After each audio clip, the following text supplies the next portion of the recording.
داڑھی کے متعلق اسلام میں کیا حکم ہے؟ داڑھی رکھنا واجب ہے، یہ سنت نہیں ہے۔ یہاں کیونکہ مولوی صاحبان کو مسئلے کا پتہ نہیں ہے، افسوس یہ ہے، مولوی صاحبان بھی اس کو سنت رسول کہتے ہیں۔ وہ چیز جو کہ کیٹیگوریکل آرڈر ہو، یعنی دیکھیے دو حکم ہیں اللہ کے۔ اللہ کا ایک حکم تو وہ ہے جو قرآن مجید میں آ جائے، اقیموا الصلاۃ وآتوا الزکاۃ، اب یہ حکم فرض ہو گیا۔ اللہ کا ایک وہ حکم ہے جو قرآن مجید میں تو نہیں آیا لیکن حضور کی زبان سے آ گیا، تو یہ جیسے وطر واجب ہے، یہ واجب ہوگا۔ یہ بھی اللہ کا حکم ہے لیکن چونکہ اللہ کے الفاظ میں قرآن مجید میں نہیں آیا ہے، حضور کے الفاظ میں آیا ہے، اس لیے یہ واجب ہوگا۔ اب حضور نے حکم دیا ہے قصوا الشوارب واعفوا اللحیٰ، مونچھوں کو پست کرو اور داڑھی کو چھوڑ دو، لمبا کرو۔ داڑھی کیسی ہونی چاہیے؟ خوبصورت ہونی چاہیے، اور اتنی ہونی چاہیے جتنی حضور اکرم صلی اللہ علیہ وآلہ وسلم نے رکھی۔ اب یہ سنت کا عمل ہے، داڑھی رکھنا واجب، اور اتنی داڑھی رکھنا جتنی حضور کی تھی، یہ سنت کا عمل ہے۔ ہم نے دونوں کو مغب کر لیا اور واجب کی چھٹی کرا دی اور کہا کہ داڑھی رکھنا سنت رسول ہے۔ یہ جاہلانہ جملہ ہے، جہالت کی بات ہے۔ یہ داڑھی رکھنا سنت رسول ہے، یہ واجب ہے، اللہ کا حکم ہے، اور جو نہ رکھے اس کے متعلق کیا ہے؟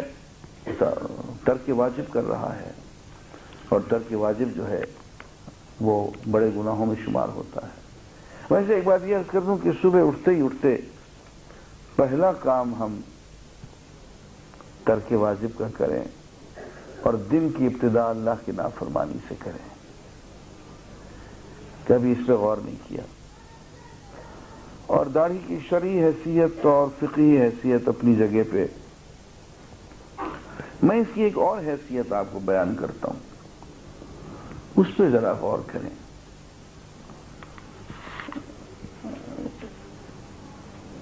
حضور نے جب تبلیغ کے خط لکھے تو شاہ ایران کو بھی آپ نے خط لکھا۔ شاہ ایران نے غصے میں آ کے وہ خط پھاڑ دیا اور حضور کی گرفتاری کا حکم دے دیا۔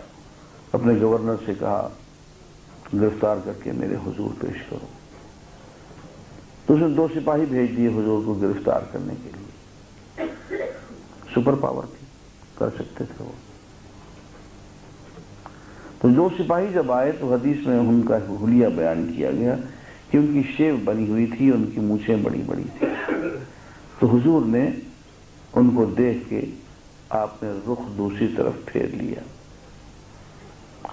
اور آپ نے اظہار نفرت فرمایا، اور آپ نے ان سے پوچھا کہ یہ تم نے کیا حلیہ بنایا ہوا ہے؟ انہوں نے کہا یہ حلیہ ہمیں ہمارے خداوند کو پسند ہے۔ آپ فرمائے یہ حلیہ میرے خداوند کو پسند نہیں ہے، جلدی سے بات کرو، کیا کہنے آئے ہو؟ بات لمبی ہے، چھوڑ دیں اس کو۔ میں صرف یہ کہتا ہوں کہ اگر اس حلیے کے ساتھ ہم روضہ اقدس میں جائیں اور کہیں الصلاۃ والسلام علیک یا رسول اللہ، اور وعلیکم السلام کہنے کی بجائے حضور منہ پھیر لیں، یا قیامت کے دن ہم تو حضور کی خدمت میں حاضر ہوں کہ یا رسول اللہ ہماری شفاعت فرما دیں، ہم پھنس گئے ہیں، ہمارے نیک اعمال کم پڑے، برے اعمال زیادہ ہو گئے، ہماری شفاعت فرما دیں، اور شفاعت کی بجائے حضور منہ پھیر لیں۔ کبھی اس نقطہ نظر سے غور نہیں کیا۔ وہ جو خواجہ غلام فرید رحمۃ اللہ علیہ کہتے ہیں نا کہ ٹھپرت فقہ اصول دے مسئلے باب برہودہ دس وے میاں جی، میاں یہ فقہ اصول کے مسئلوں کو تھوڑی دیر کے لیے بند کرو اور عشق محبت کا بات بھی ہمیں بتاؤ. تو اگر عشق و محبت کا اور برہوں کا باب اگر ہم کھول لیں تو پھر تو شیف بنوانے کی کوئی گنجائش نہیں نکلتی، کوئی راستہ نہیں نکلتا.